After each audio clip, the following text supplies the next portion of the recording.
This whole menu, really, aside from some olive oil, is very low in fat. The salsa itself has no fat on it. The chicken breasts are boneless and skinless. And then the last thing we're going to add to this is some fresh lime juice. We're just going to squeeze that over. Right before we serve it, though, we may want to add a little bit of salt and a little bit of fresh ground pepper, and that just helps bring up the flavors. Okay, so the first thing we're going to do is we're going to start our potatoes, because we want to get some nice grill marks on the potato, and then we're going to move it off to the side, and they'll just sit over here on the side getting nice and warm and toasty and nice grill flavor to them while we do the rest of our menu. All we're essentially looking to do here is mark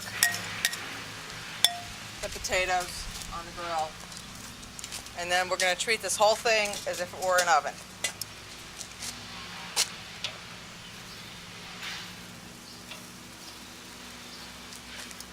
If you have a nice hot grill, you won't have to worry too much about your food sticking. It's when your grill is not hot and ready to go that you have trouble with the sticking issue. Okay, we're going to go ahead and get our chicken on here also. It's really important when you're grilling and you're dealing with raw meat that you have a separate pair of tongs that are only having contact with the raw meat. Then you can switch over to another pair that have had contact with cooked product only.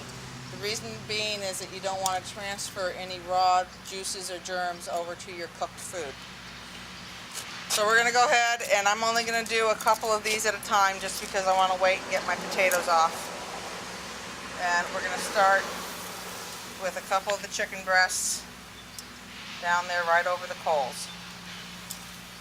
I have one there that didn't get enough seasoning, so we're just going to sprinkle a little on top. We're going to go ahead and check our potatoes, turn them over, getting some nice grill marks on them.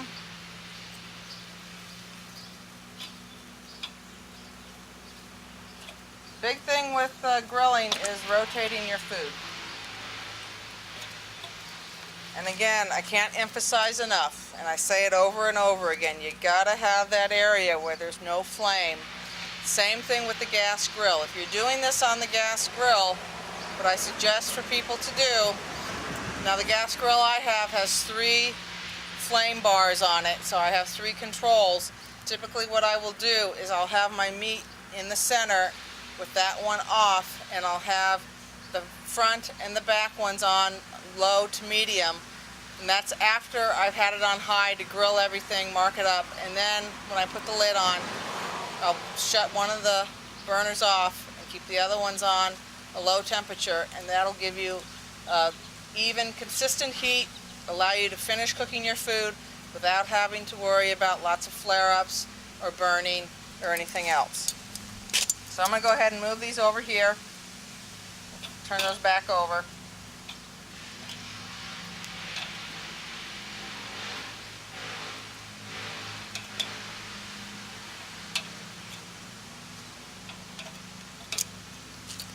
And we're going to go ahead and put the rest of our chicken on.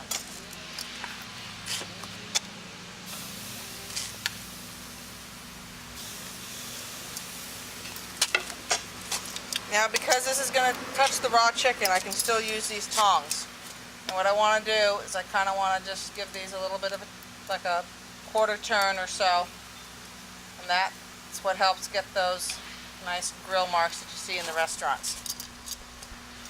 Once we get this over to this side and turned over, we're going to go ahead and grill our asparagus. And what we should end up with then is a complete meal off the grill that you haven't had to run back and forth from the kitchen to the grill or have 2 people working on it. And you can just enjoy it, and there's not a lot of cleanup, especially if you've used a lot of plastic bags to do all your mixing and tossing.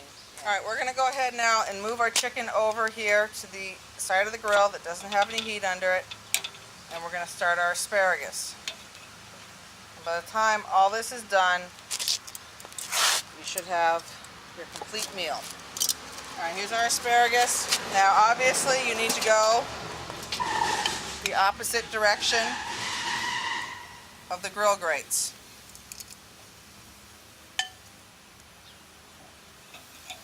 And just sort of line them up. Be forewarned though, you will, and it happens just about every time, lose a couple in the grill. That's just one of the hazards of doing it this way.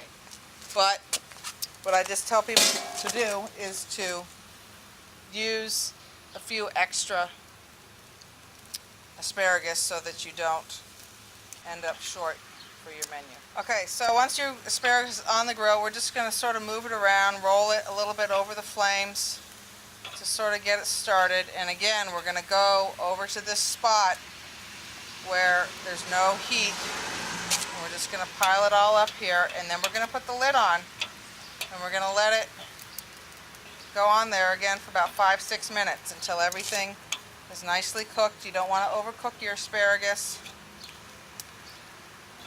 You can do the same thing that we're doing with the asparagus with thick slices of onion or zucchini,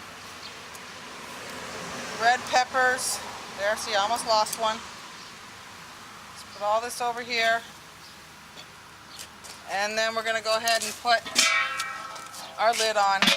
We're going to let that grill for a little bit. While that's happening, I want to finish the last few steps on our salsa. Okay, we've got the strawberries, the pineapple, the mango, we have some jalapeno, we have some lime juice, and we have the cilantro. So we're going to mix all that up.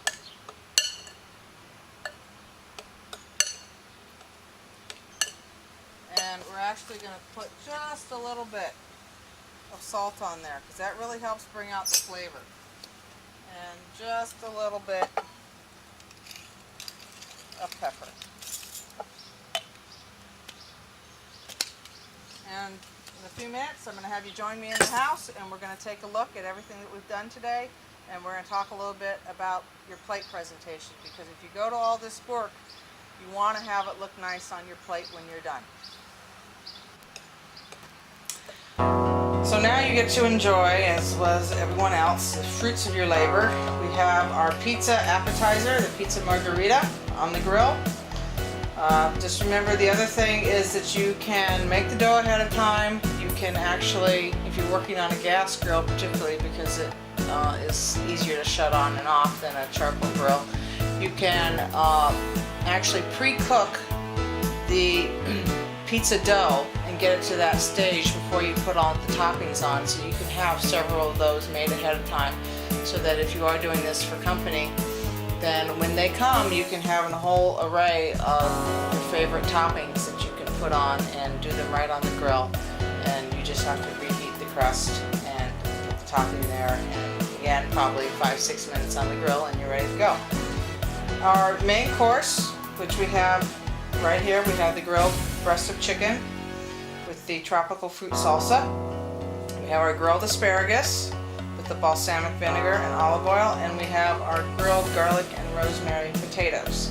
If you notice, I'm using some fresh rosemary for a garnish for the potatoes, and we have some cilantro and lime over here with the chicken. You want to make sure that if you are going to garnish your plate with something, that you're using an herb or something that is in the dish already. You don't want to garnish the potatoes with sage because it looks pretty and then have no sage as a seasoning. Usually the garnish will indicate to somebody that that is what is in the dish, a particular flavor. So hopefully you've enjoyed our first show today. I hopefully will be getting to you at least once a month on the Hudson Cable. And each month we will be doing a different menu or topic, either weather permitting, outside on the grill or in my kitchen. So hopefully you've enjoyed it as much as I have, and now it's time to eat. Thank you.